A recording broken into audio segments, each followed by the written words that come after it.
If there's one thing that you wish Americans knew about who Kamala Harris is that you don't think they know yet, what would that be? I don't know. I mean, probably it's not very different from anybody watching right now. I love my family. One of my favorite things that I lately have not been able to do is Sunday family dinner. I love to cook. I have incredible friends. Imagine you're looking forward to cooking Sunday dinner again. I am looking for it. Yes, I am looking forward to cooking. With the whole family gets involved. And welcome back to the Big Weekend Show. Well, of all the things Kamala Harris wants voters to know about her, it's that she loves her family and loves cooking. Hey, me too. And Democratic strategist now says the next time she takes questions from the media, her team should plant the questions.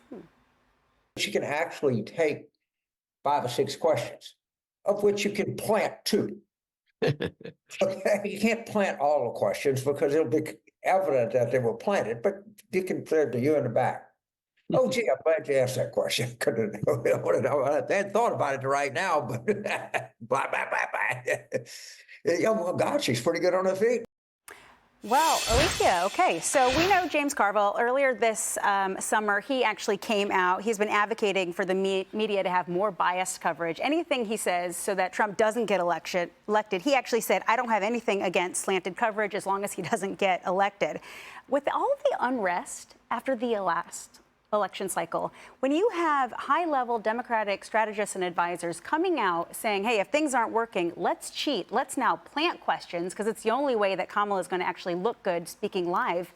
I mean, what does that show you? Well, it's no wonder that people don't know what or who to believe these days when you have a strategist coming out straight out and just saying, let's just plant the questions. It'll make everything easier for everybody. That actually hurts the American people. That hurts the average voter. That hurts Democrats. And it hurts Republicans. It's not good for anyone. And it's, people are talking about this debate and they're, that she did better than former President Trump. A lot of folks are saying, but there are a lot of people out there who believe she was given the questions ahead of time. There's no proof that happened, right? However, well, it's happened in the past. Then you hear this, and it makes people go, well, maybe, because why would we doubt it if now they're just saying it out loud? And can I also say when she answers reporters' questions, she did one local interview since the debate. She has not done interviews. She is not answering reporters' questions.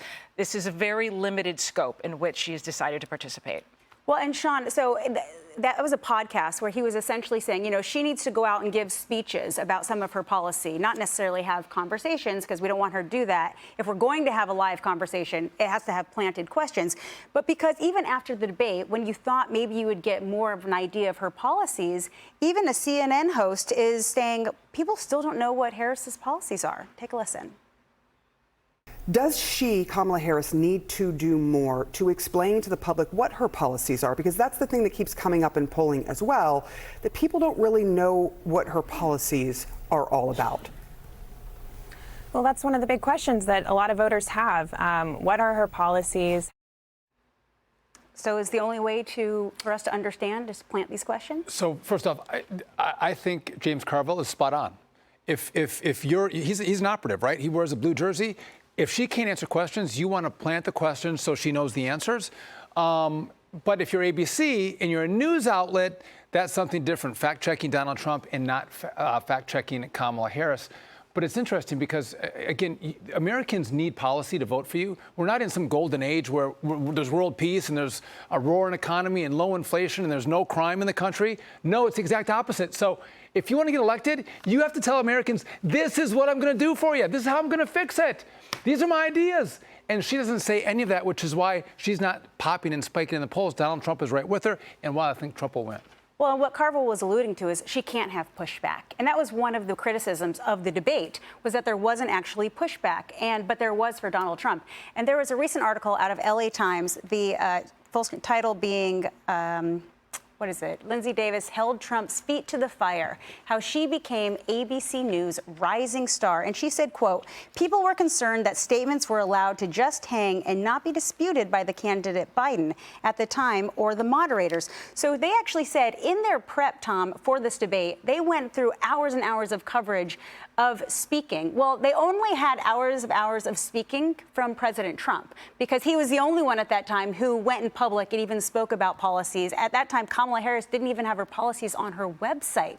So what does it say when you only have them pushing back against President Trump and they had nothing to say, even with some of the untruths that Kamala Harris had? Well, we knew that when we watched it. We could see, everybody saw the same debate. And that's why Kamala Harris didn't win the debate, because everybody knew it was 3-on-1.